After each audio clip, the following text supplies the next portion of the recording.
Hoje é domingo, dia 3 de novembro de 2024. Estamos dando sequência no nosso estudo do Novo Testamento. Estamos estudando o Sermão do Monte, nos capítulos 5, 6 e 7 do Evangelho de Mateus. Nós já estudamos as bem-aventuranças e no último domingo nós conversamos sobre o trecho do versículo 13 do capítulo 5 de Mateus, que fala sobre vós sois o sal da terra. Então hoje nós vamos seguir com esse estudo, falando o versículo 14, 15 e 16, que tem por título Luz do Mundo, né? Na estrutura da separação por tópicos, fica como os discípulos a luz do mundo. Lembrando que essa parte do Sermão do Monte, Jesus conversava com os seus discípulos. Eu disse, quando fizemos o primeiro encontro, que o Sermão do Monte, ele é dividido em partes. Ele tem as bem-aventuranças, ele tem a orientação direta aos discípulos, depois ele fala sobre a lei, sobre os juízos temerários, sobre a solicitude pela vida. Então ele é um conjunto de ensinamentos. Dos versículos 13 ao 16, Jesus está falando diretamente aos discípulos, aos seus apóstolos, aos seus discípulos, para que eles entendessem a missão deles e para que eles entendessem a importância, entre aspas, deles, não como pessoas, mas como propagadores da mensagem, como se fossem eles os repositórios da mensagem de Jesus. Então, por isso aqui, nesses versículos 13 a 16 do capítulo 5 do Evangelho de Mateus, Jesus os compara, numa forma metafórica, ao sal da terra e à luz do mundo. E a ideia aqui, nesses versículos que vamos conversar hoje sobre eles, a ideia aqui é mostrar a finalidade da mensagem do Cristo. Aquela ideia da iluminação, de ser luz para a humanidade, para todos. Antes de começar propriamente dito os estudos, ontem eu recebi uma mensagem pelo Instagram de um story, fui marcado em um story, melhor dizendo, da Maria Fernanda, numa página chamada Leitura com Magia. E recebi o story e agradeci a ela pela gentileza, pelo carinho, e fui conhecer a página dela. A página chamada Leitura com Magia, Maria Fernanda. É uma jovenzinha, creio eu, adolescente, e que nos traz mensagens muito interessantes, nos traz mensagens sobre o Evangelho. E eu aqui estou indicando para que vocês sigam essa página da Maria Fernanda, Leitura com Magia, no Instagram, @Leitura com Magia, e vale a pena. Uma alegria, uma sensibilidade, uma suavidade, uma serenidade, uma candura na forma de apresentar assuntos do Evangelho. Então fica aqui o convite a vocês para conhecerem essa página da Leitura com Magia, da Maria Fernanda. Vale a pena e vale a pena segui-la. Vale sim. Então vejamos o que nós temos para hoje. Versículos 14 a 16 do Evangelho de Mateus. Diz assim: Vós sois a luz do mundo. Não se pode esconder a cidade edificada sobre o monte, nem se acende uma candeia para colocá-la debaixo do alqueire, mas no velador, e alumia a todos os que se encontram na casa. Assim, brilhe a vossa luz diante dos homens, para que vejam as vossas boas obras e glorifiquem a Deus que está nos céus. E glorifique a vosso Pai que está nos céus. Esses são os versículos, na sequência do que foi trazido por Jesus no Sermão do Monte, quando ele falava do sal da terra e da luz do mundo. E aí, o que temos aqui para analisar? O primeiro aspecto que nós temos que observar, que pensar, é que as falas de Jesus, elas nunca foram aleatórias. As falas de Jesus nunca foram soltas ao vento. As palavras, as frases, os ensinos de Jesus sempre tiveram um motivo. E também sempre estavam alinhadas essas falas com aquilo que a lei judaica trabalhava. Óbvio que Jesus fez adequações, mudanças, melhoramentos. Nós veremos isso num outro estudo. Mas ele sempre atrelava àquilo que já era sabido das pessoas. A forma didática do Cristo, já disse isso de outras vezes, a didática do Cristo era partir do conhecido para ensinar o desconhecido. Uma ideia muito construtivista. Então ele partia daquilo que era sabido, a lei, os profetas, e trazia novos ensinos. E aqui não é diferente. Essa fala de Jesus, ao dizer aos discípulos, vós sois a luz do mundo, ela está atrelada à profecia de Isaías. Vejam, Jesus sempre buscava algo que já era do conhecimento das pessoas. E lei e profetas faziam parte natural daquelas pessoas, do dia a dia daquelas pessoas. Elas seguiam as estruturas de lei, seguiam aos profetas. E dessa forma, então, quando Jesus opta por usar a ideia de luz, quando ele traz a palavra luz, ele está trazendo as profecias do profeta Isaías. Então, não simplesmente ele disse, vós sois a luz do mundo, como se não tivesse adredemente pensado, ou seja, intencionalmente pensado. Jesus conhecia como ninguém o Velho Testamento, conhecia como ninguém a lei, os profetas, e ao falar de luz, ele então evoca uma estrutura dos profetas. E é interessante, porque também disse aqui de outras vezes, o evangelista Mateus é um dos evangelistas que se preocupam em demonstrar que Jesus era o Messias esperado. Ele busca demonstrar que Jesus era aquele que os profetas falaram, de quem os profetas falaram. Era aquela pessoa esperada, o Christos na língua grega, o Messias lá dos hebreus. Então Mateus sempre faz questão de mostrar que Jesus era o esperado, porque ele cumpria as profecias e Jesus de fato trazia muitos elementos das profecias. E aqui ele trouxe do profeta Isaías. Vamos ver o que falava, ou melhor dizendo, o que falou o profeta Isaías. Se nós olharmos o capítulo 9, versículo 2 do profeta Isaías, nós veremos o seguinte: e o povo que andava em trevas viu a grande luz, e aos que viviam na região da sombra da morte, resplandeceu-lhes a luz. Vejam, depois aí nós entenderemos porque Jesus disse, brilha a vossa luz.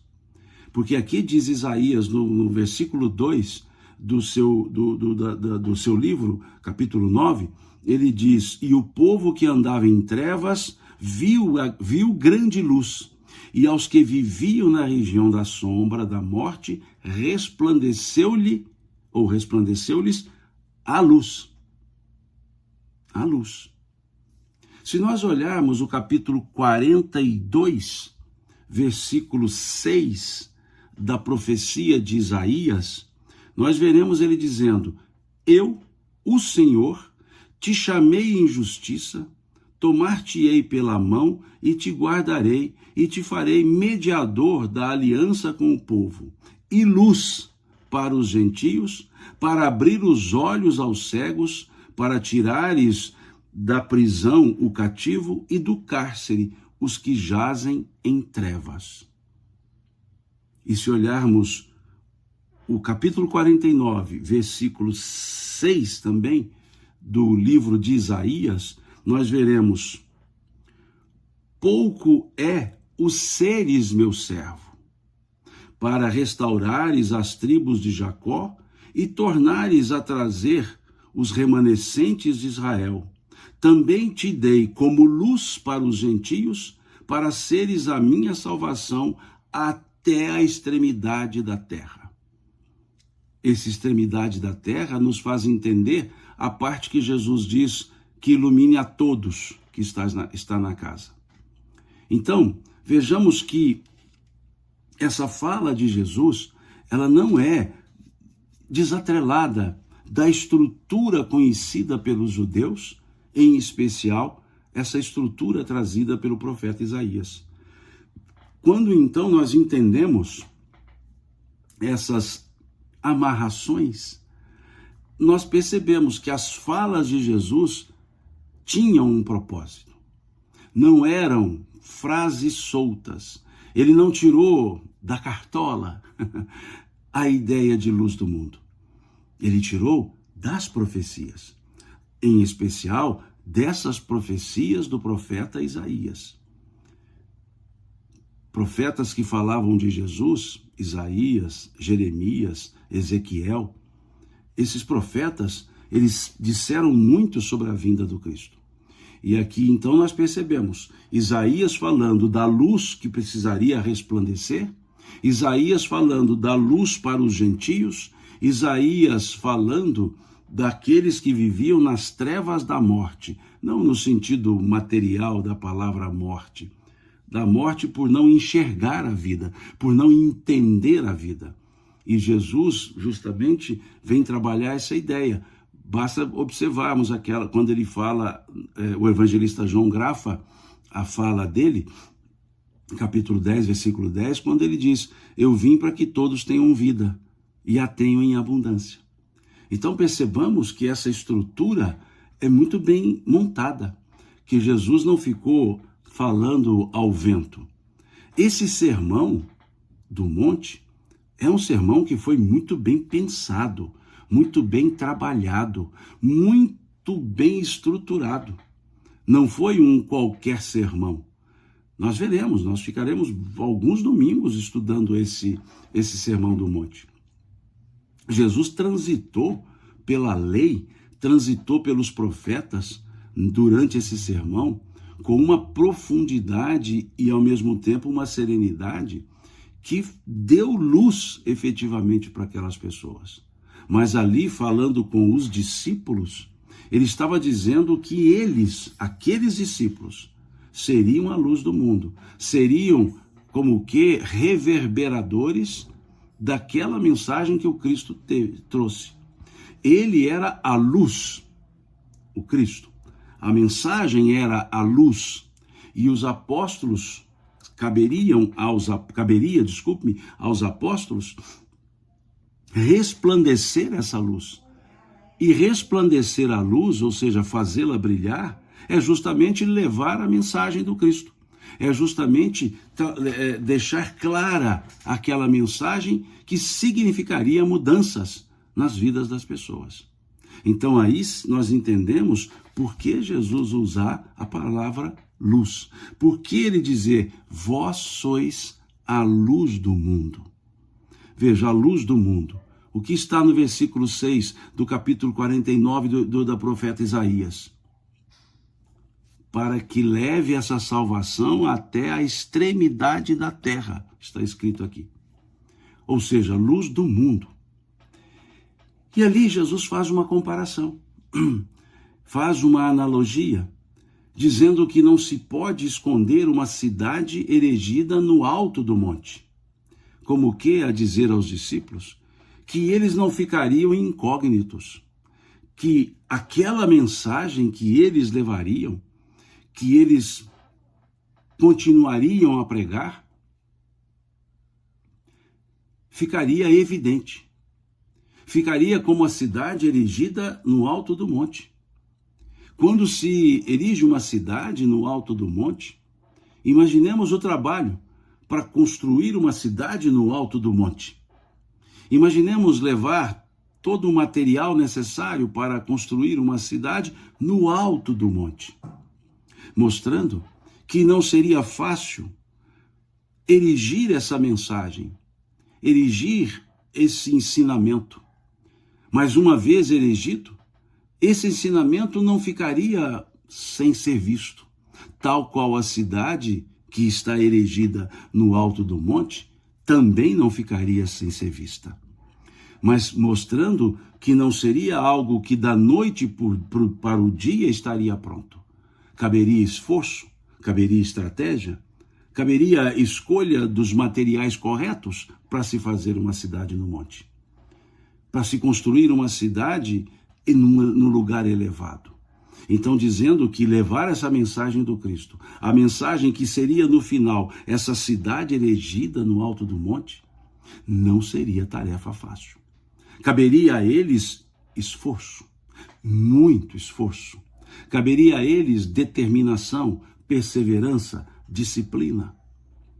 Porque senão não haveria como essa mensagem ficar no alto do monte, ou seja, ser vista por todos. E aqui o Cristo deixa muito claro, nessa analogia, não se pode esconder. Vejamos o verbo, esconder a cidade edificada sobre o monte. Uma vez edificada essa mensagem, ela não pode ficar escondida. Ela precisa ser levada. Não na forma proselitista. Já falamos isso no domingo passado. A mensagem do Cristo não é proselitista. Não se busca ter prosélitos. A mensagem do Cristo é esclarecedora. A mensagem do Cristo é uma chave que abre as fechaduras das prisões intelectuais, das prisões do egoísmo, das prisões de uma vida puramente material, sem enxergar o porvir, sem enxergar a realidade e a grandeza da vida, que é muito mais do que o interregno entre um berço e um túmulo. É muito mais. É essa a ideia que não se pode esconder, porque a mensagem de Jesus é justamente para falar da vida abundante, não da abundância na vida, mas da vida em abundância, ou seja, de uma vida que não se acaba. Por isso ele dizer, meu reino não é deste mundo, mostrando-nos a existência de um outro mundo, que é o mundo pré-existente, existente e pós-existente, que é justamente esse caráter da nossa imortalidade. E essa mensagem não pode ficar escondida. Não podemos abafá-la. Não podemos abafá-la com os nossos personalismos. Quantas vezes a mensagem do Cristo foi deturpada por personalismos, por pessoas que queriam ser maiores do que a própria mensagem do Cristo. Volto a dizer o que eu já disse em outros momentos. Quando eu me lembro da cena, não é bem me lembro da cena, porque eu não cheguei a ver a cena, mas lendo a cena, a gente cria, lendo o fato, a gente cria uma cena de João Batista e Jesus. Quando João atende ao Cristo e o Cristo sai, o Batista, que à época tinha discípulos, o Batista se vira para os discípulos e diz para eles, olhando para Jesus, diz para eles, é necessário que ele cresça e eu me diminua. Vejam, é necessário que ele cresça e eu me diminua. Essa é a fala de João Batista. Essa é a fala. Ele, João Batista, era confundido com o próprio Messias. Quantas vezes perguntaram a ele, tu és o Messias? Ele diz, não. Perguntavam a ele, tu és profeta? Ele dizia, não. Quem tu és? E ele respondia, eu sou a voz que clama no deserto. Endireitai vossas veredas. O machado está colocado na raiz das árvores. O Batista, se ele continuasse vibrante, se ele continuasse a sua pregação, concorreria com o que Jesus viria a fazer. Então o Batista, reconhecendo a grandeza de Jesus, o Batista, reconhecendo a envergadura do Cristo, ele então percebeu que era hora de sair de cena. Ele então disse isso, olhando para Jesus, é necessário que ele cresça e eu me diminua. É necessário que ele cresça e eu me diminua. E é interessante, porque a partir desse momento o Batista foi denunciar a vida de Herodes com Herodíase, e naquela denúncia ele é preso, e da prisão ele é sentenciado, e da sentença ele é morto. E é interessante também que o evangelista Mateus, no capítulo 4, ele diz assim, e Jesus, sabendo que João estava preso, começou a pregar. Vejam que tudo foi ajustado. Quando Jesus começou a pregar?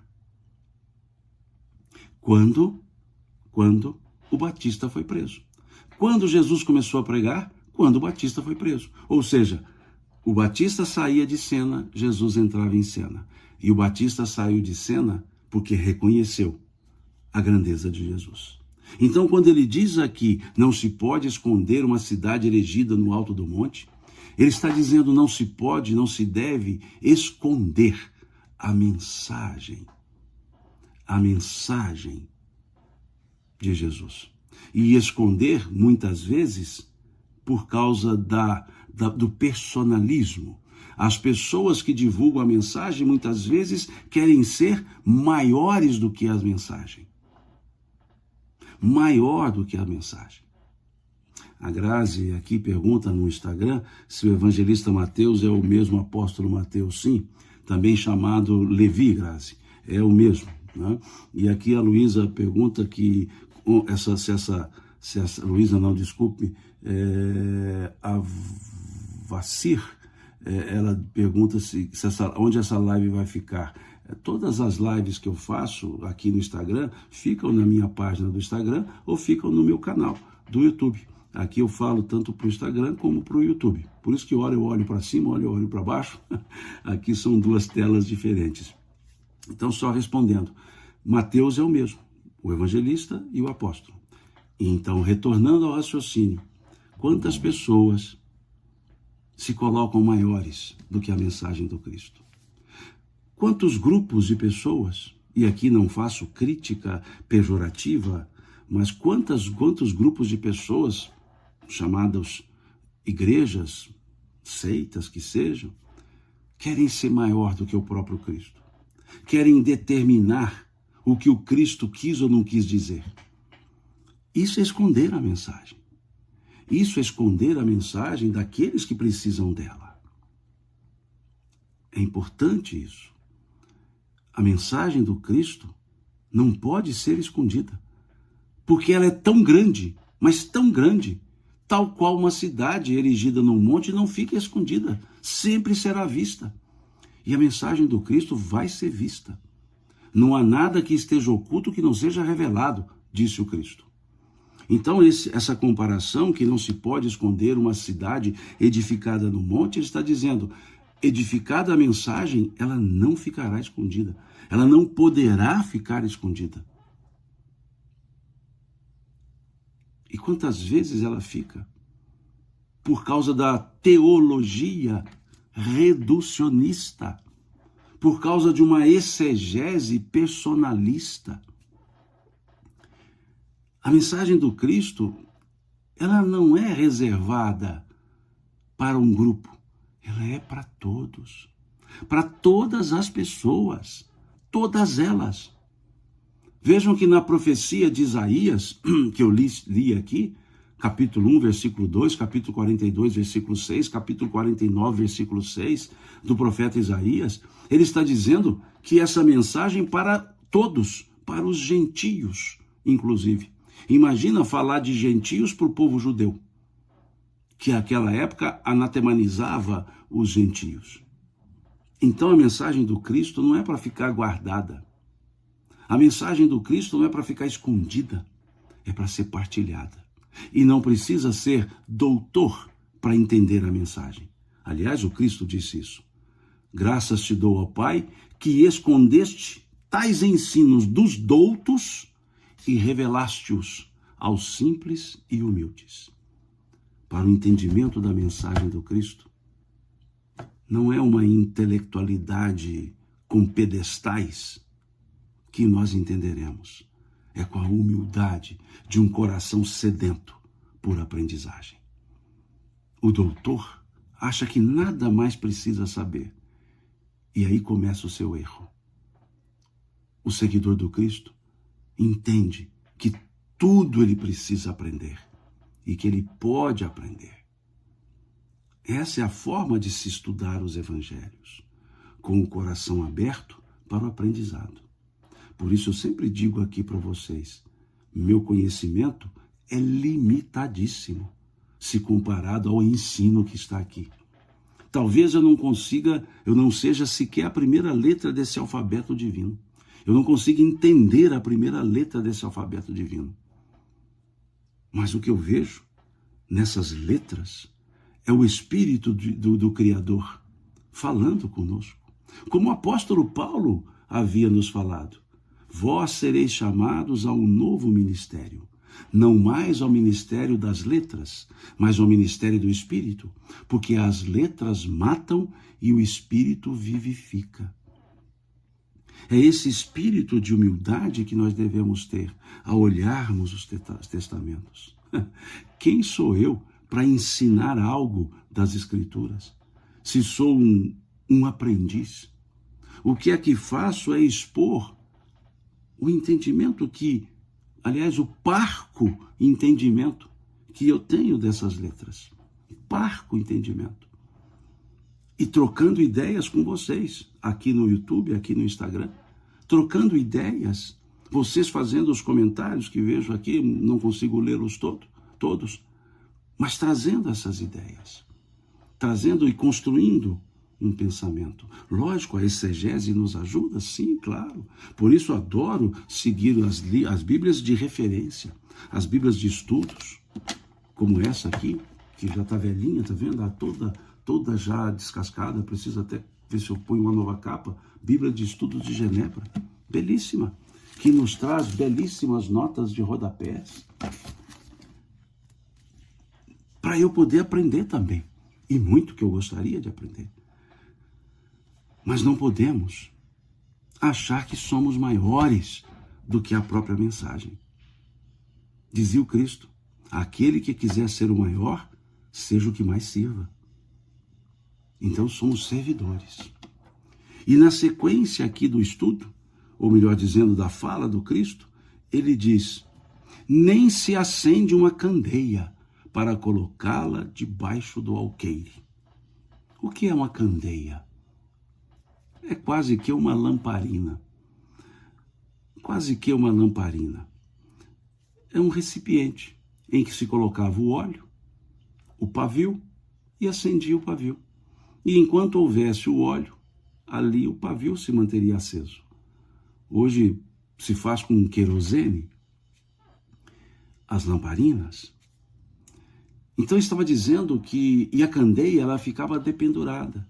Se dependurava a candeia e ali ela brilhava na casa. E aqui diz Jesus, não se acende uma candeia para colocá-la debaixo do alqueire. O que é alqueire? Alqueire é um caixote. Um caixote. E esse caixote, ele era utilizado para o plantio. Por isso, muitas pessoas utilizam a expressão alqueire para referirem-se à área, a extensão de área. Alqueire é para medir volume. O que é um volume de um alqueire? Um alqueire são 60 litros de milho. Cabe 60 litros de semente de milho. Então as pessoas semeavam a semente e naquela área que cabia um alqueire de semente, eles davam o tamanho da área. Então, quanto é um alqueire? Né? Era a área distribuída com as sementes que cabiam dentro de um alqueire. Então, um alqueire hoje é 2,42 hectares. Tem também o que eles chamam de alqueirão, né, que é o dobro, 4,84 hectares. Seria a área em que 60 litros de milho fosse semeada. Mas o alqueire é um caixote. Então, dizia Jesus, não se acende uma lamparina para colocar debaixo do caixote, ou seja, coberta por um caixote. Primeiro, ela não dará luz. E segundo, faltará oxigênio e ela apagará.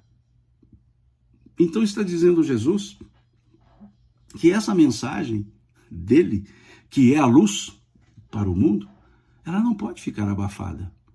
Ela não pode deixar de brilhar. Nós não podemos abafá-la com os nossos senões, com as nossas vontades, digamos, nossos desejos materiais. Que essa mensagem não pode perder o oxigênio, ela tem que estar aberta. Porque se tirar o oxigênio, não teremos a chama, o fogo. Para que haja fogo, tem que ter a matéria, tem que ter o combustível e tem que ter o oxigênio. Sem esse triângulo, nós não temos o fogo. Tire qualquer um deles e o fogo desaparecerá. Tire a matéria inflamável e o fogo desaparecerá. Tire o combustível e o fogo desaparecerá. Tire o oxigênio e o fogo desaparecerá. Só existirá com essa estrutura, com esse triângulo, né, de matéria inflamável, combustível e oxigênio. Então, quando se coloca debaixo do alqueire, continua tendo a matéria inflamável, o óleo. Continua tendo o objeto, o combustível, o óleo, continua tendo a matéria inflamável, o pavio, mas faltará o oxigênio. Então está dizendo Jesus, não adianta a mensagem existir, a pessoa divulgar, mas ela mesma abafar a mensagem. Então não se acende uma lamparina, não se acende uma candeia para ser colocada debaixo do alqueire. E aí ele acrescenta, mas no velador, ou seja, no lugar certo. Esse colocar a candeia no velador, porque o velador é o lugar dela, é onde se dependura a candeia, e ali ela vai brilhar. Dizendo que a mensagem, vejam a analogia, dizendo que a mensagem trazida pelo Cristo também tinha que ser colocada no lugar certo, para as pessoas certas, Por isso ele dizer, não jogueis pérolas aos porcos, ou seja, não dê algo de valor para quem não valoriza. Por isso Jesus não respondeu a Pilatos, quando Pilatos lhe perguntou o que é a verdade. Perguntado sobre o que era a verdade, Jesus silenciou, porque os ouvidos de Pilatos não estavam preparados para ouvir a verdade. Ouvidos que vivem na mentira, tudo que se ouve, transforma-se em mentira depois. Então aqui ele está dizendo que a mensagem tem que ser colocada no lugar certo, na dose certa, no momento certo. Adianta acender uma lamparina, uma candeia durante o dia? Já temos a luz do sol? Então tem um momento certo de se acender? Adianta acender a lamparina no lugar errado, colocar no lugar errado? Não, porque ela não iluminará. Então é isso que ele está dizendo, que existem os momentos adequados. Não se leva a mensagem, por isso disse, não se busca prosélitos. O proselitismo é ficar falando da mensagem todas as horas, em todos os lugares, para todas as pessoas, sendo até inconveniente. Nem todos os lugares são lugares para se falar da mensagem do Cristo.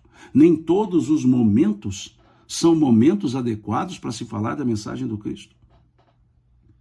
Porque se assim o faz, banaliza-se a mensagem.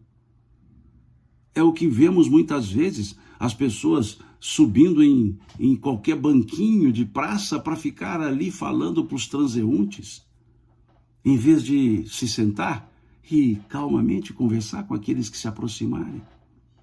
A mensagem do Cristo não é para estardalhaços, é para levar de boca a boca, ouvido a ouvido. É aquela mensagem tipicamente que nós falamos, tipicamente a moda mineira, que a gente diz, senta aí, vamos prosear. Essa é a mensagem do Cristo. E aumentando o número de pessoas, vamos aumentando a prosa, aumentando a conversa. O Cristo não fazia estardalhaço da sua mensagem. Ele não fazia balbúrdias com a sua mensagem. A mensagem do Cristo não é para apontar erros, defeitos das pessoas. É para apontar o caminho melhor para se seguir. A mensagem do Cristo não é para fazer crítica às pessoas, mas para dar a elas opções. A mensagem do Cristo é convidativa, não é impositiva. A mensagem do Cristo é propositiva, não é de determinação. Como ele disse, aquele que quiser vir após mim, renuncie-se a si mesmo, pegue a sua cruz a cada dia e me siga. Essa é a mensagem do Cristo. Ele nunca disse, você tem que me seguir. Ele convidava as pessoas. Convite não é convocação. Convite é sempre alegre, é sempre sereno. Por isso as pessoas o seguiam, porque ele as convidava alegremente. E o convite de um superior é irresistível. Quando se convida com alegria, aceita-se com a mesma alegria. E é assim que o Cristo fazia. Então a mensagem do Cristo nunca foi proselitista. Ela nunca foi imposta a ninguém. Existe o lugar certo, o momento certo, a forma certa, que é o que está escrito aqui quando se diz: não se acende uma candeia para colocar debaixo do alqueire, mas para colocá-la no velador, no lugar certo, no momento certo. A mensagem do Cristo é como a candeia que é acesa à noite, e na sombra da noite ela clareia, ela dissipa as trevas da ignorância, as trevas do egoísmo, as trevas da vaidade. Por isso, no lugar certo. E ele segue dizendo, e alumia a todos que se encontram na casa. Vejamos, alumia, é interessante o verbo, mas existe, e é atual, isso não é antigo não. Como dizem, são os antigos que falam isso. Não, alumia é bem atual. Aliás, diria até culto. Mas vamos que seja, então, ilumine. Mas veja o que Jesus está dizendo. Não se acende uma candeia para ficar escondida, tem que ser colocada no lugar certo para iluminar a todos que estão na casa. Quando diz iluminar a todos que estão na casa, está dizendo que a mensagem do Cristo não é para grupinhos. A mensagem do Cristo não é para grupos seletos. A mensagem do Cristo não é para ficar em pequenos grupos de pessoas iniciadas. Que a mensagem do Cristo é para todas as pessoas. Veja, para iluminar a todos que se encontram na casa. Que casa? O planeta Terra inteiro. A mensagem do Cristo não é para ser separada para um grupo. A mensagem do Cristo não é para divergências, é para convergências, não é para dissensões, é para consensos. A mensagem do Cristo é para todas as pessoas, como fez o apóstolo Paulo, que é chamado de o apóstolo dos gentios, porque levou a mensagem aos não-judeus e foi criticado pelos próprios apóstolos. Depois, com o tempo, leiam, estudem o Atos dos Apóstolos e vejam as dificuldades enfrentadas, porque entendiam boa parte dos apóstolos que a mensagem do Cristo era para os judeus. Que Paulo dizia, eu fui chamado para ir para o mundo, e não para os judeus somente.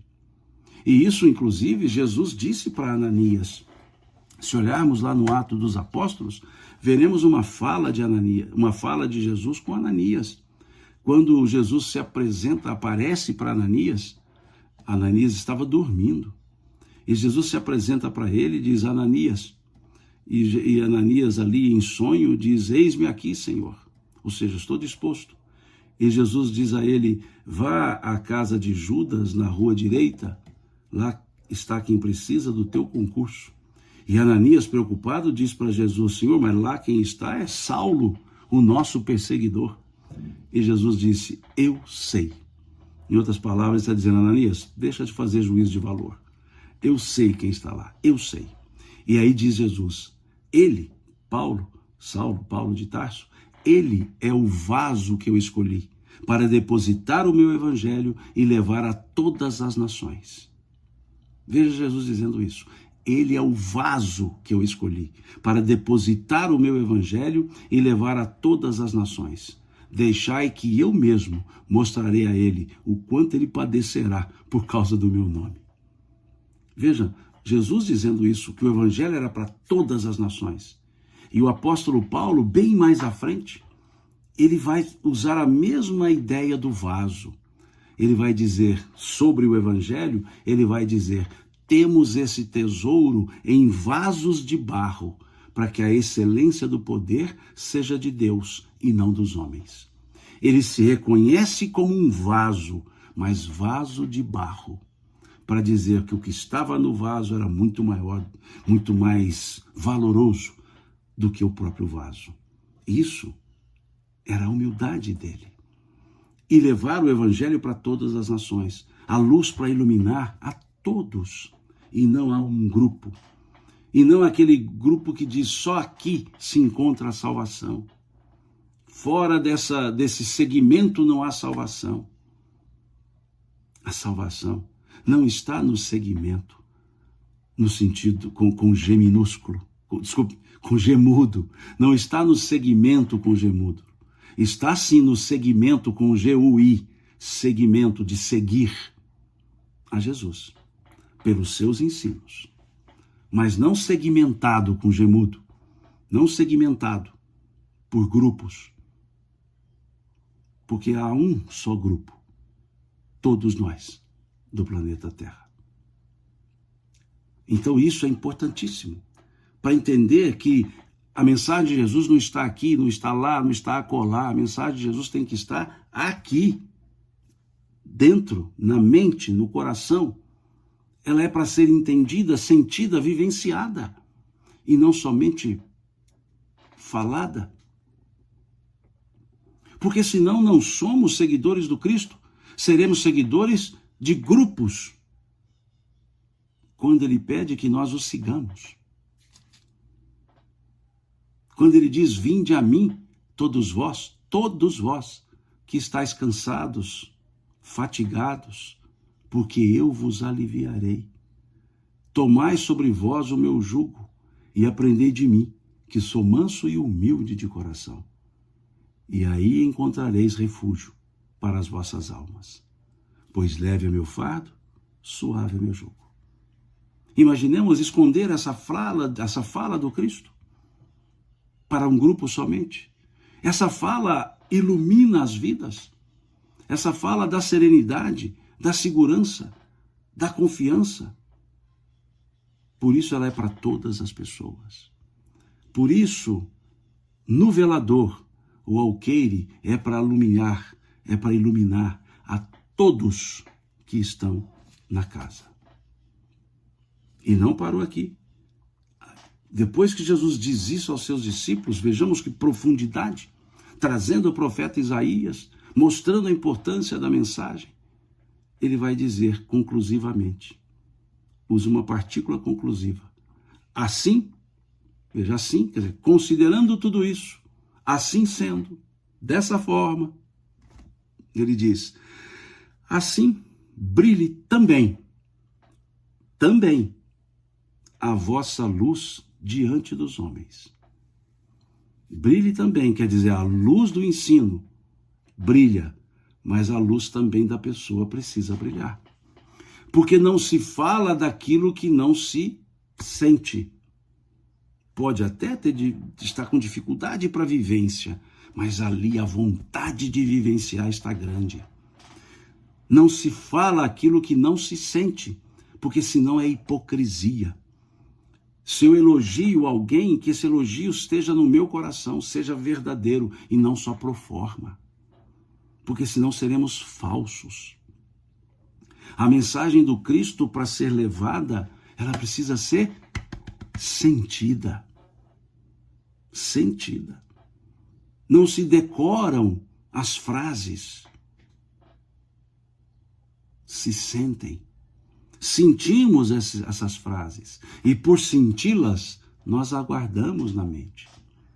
Não é uma leitura repetitiva para decorar.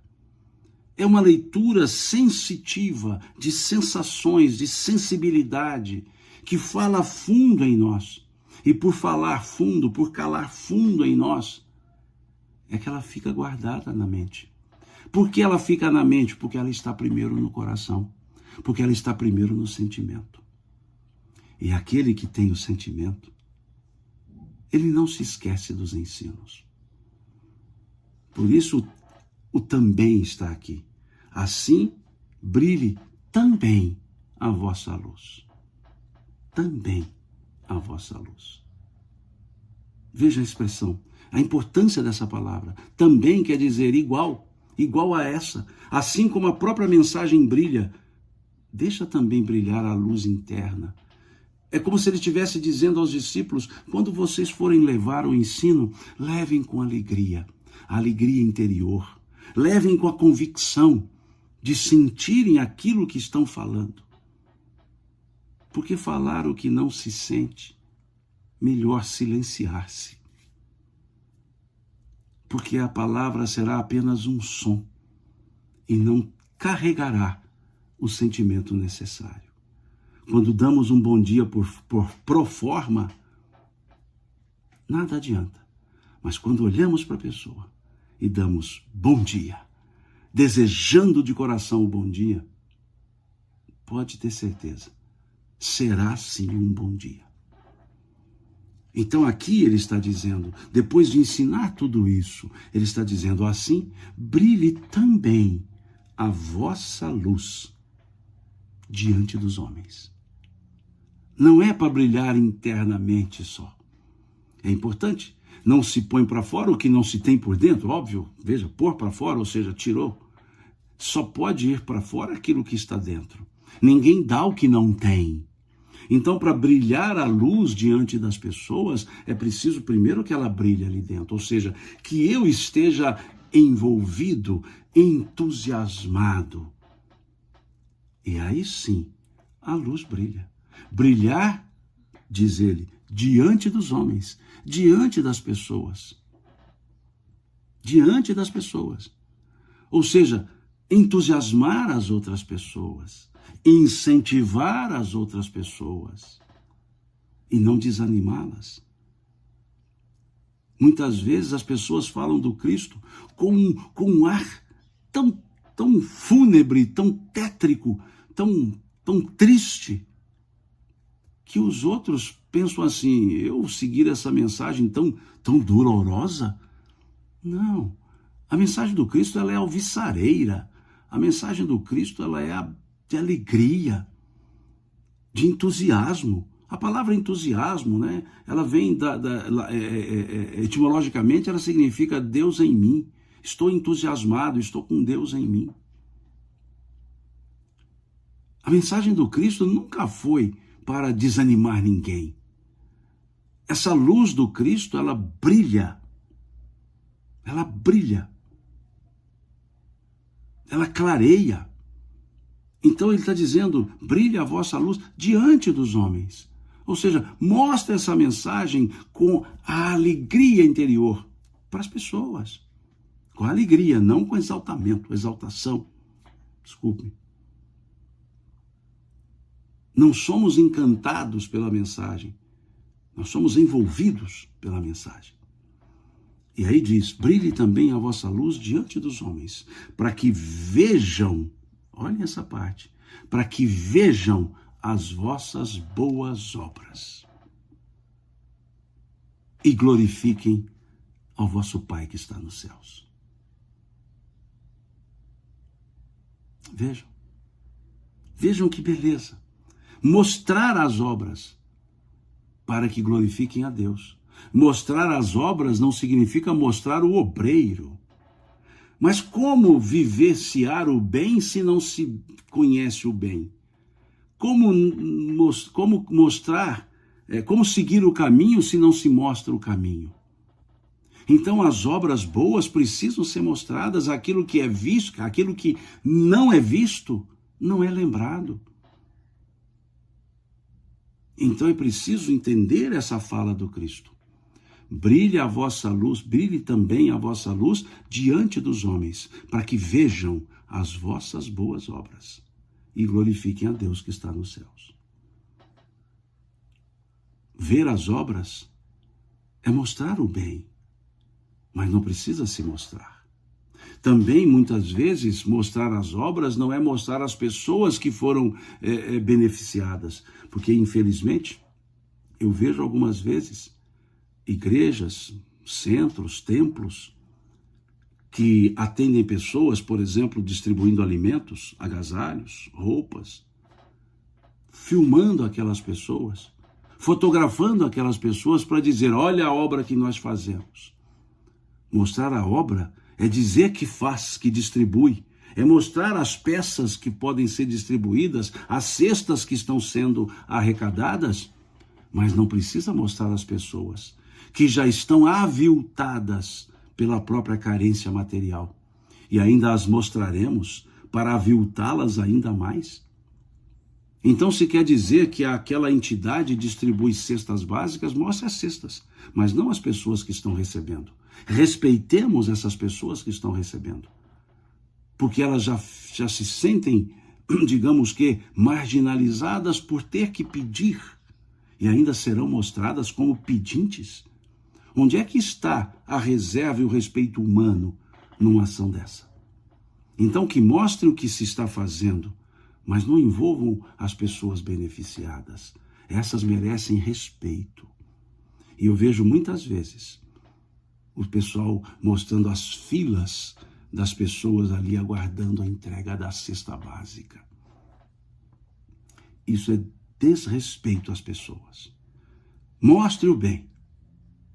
Mostre as cestas, mas não mostre as pessoas que estão recebendo, porque elas não gostariam que os outros vissem as suas desdistas.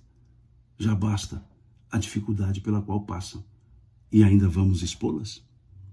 Então, uma coisa é mostrar o que é feito, a outra coisa é rebaixar as outras pessoas. E ao rebaixar outras pessoas, eu estou dizendo que eu me exalto.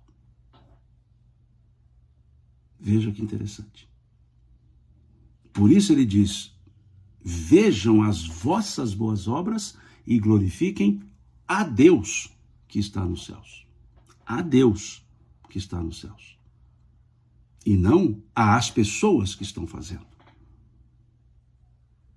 É como dizia a benfeitora Meimei, trabalha, serve e passa.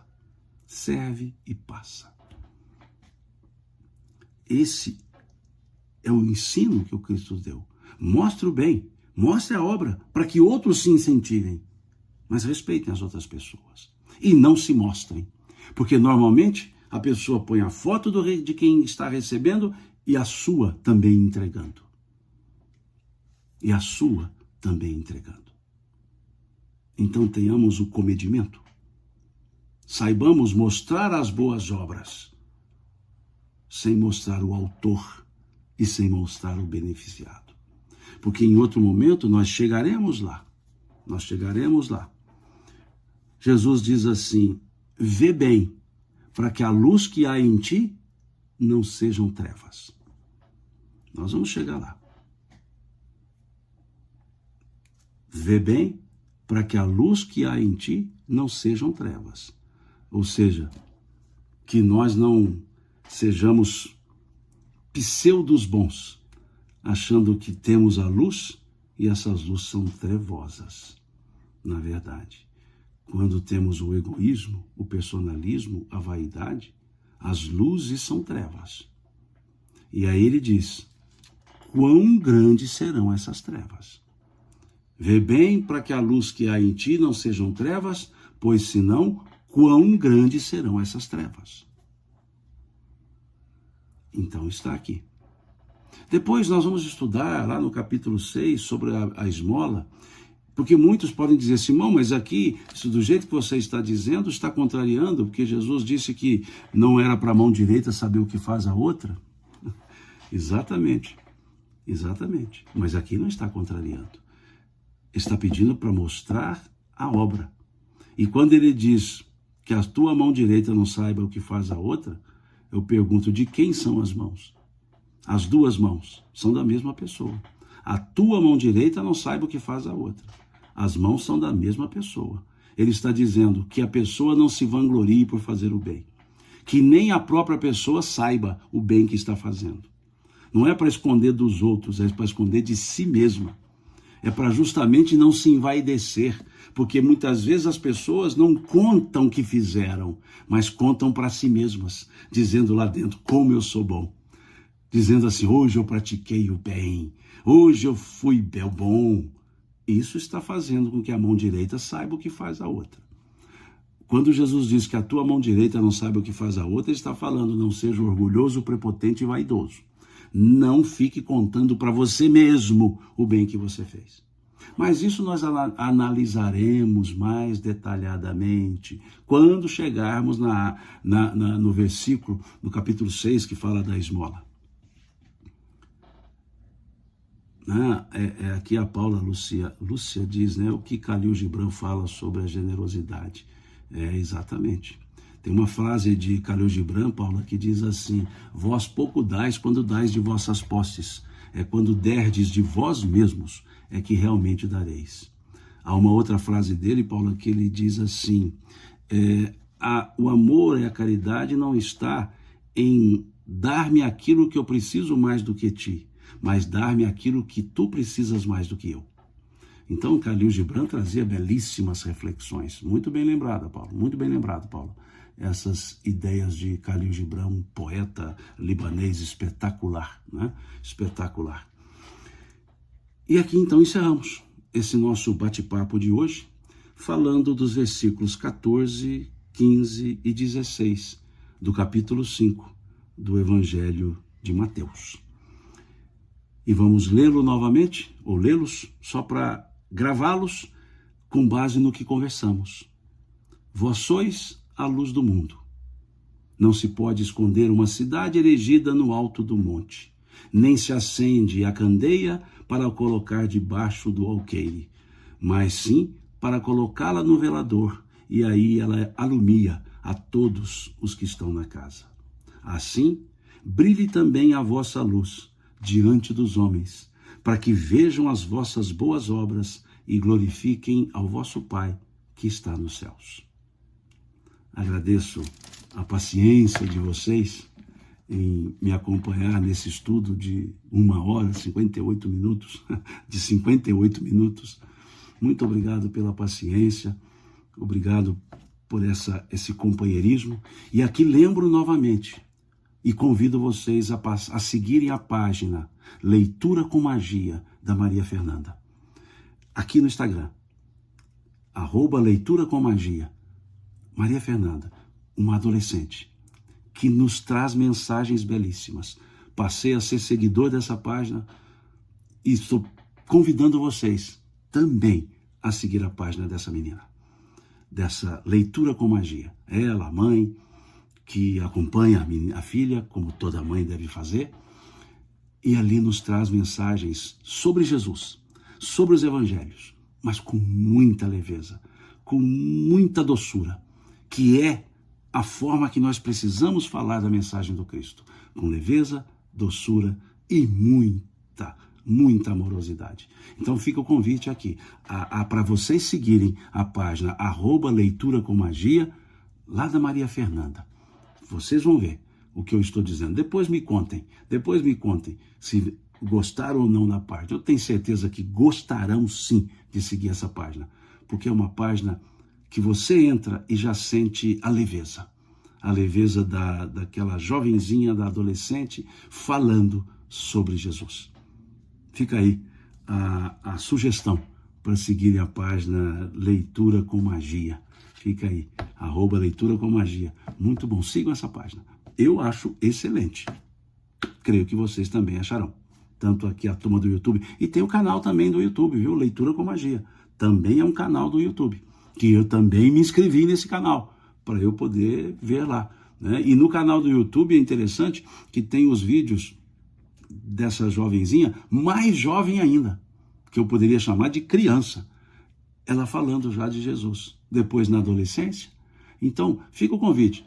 No YouTube, Leitura com Magia, o canal, e aqui no Instagram também, Leitura com Magia, né? Vale a pena sim, ok? Até o próximo domingo, 9 da manhã, que a gente segue com o estudo. Vamos seguir com o Sermão do Monte, falando sobre a lei, né, que Jesus vai abordar. Deus lhes pague pela presença, Deus lhes pague pela paciência, e que tenhamos todos nós um excelente domingo, uma excelente semana. E hoje ainda, para a turma aqui que está acompanhando a live, né, porque quem fosse depois não será hoje mais. Domingo hoje, né, dia 3, às 7 da noite ainda tem um outro bate-papo com o Wellington, com o Quincas, no canal espiritismo.net, que é o falaboa.net. Eu pus aqui nos meus stories o link. Fica o convite também para, se quiserem espiar um pouco mais, passar por expiações, estarei de novo às 19 horas na página espiritismo.net do YouTube. O link está no story que eu pus no meu Instagram, ok? Até mais, fiquem com Deus, Deus abençoe, e que a nossa semana seja uma semana muito feliz, uma semana entusiasmada com as bênçãos de Deus.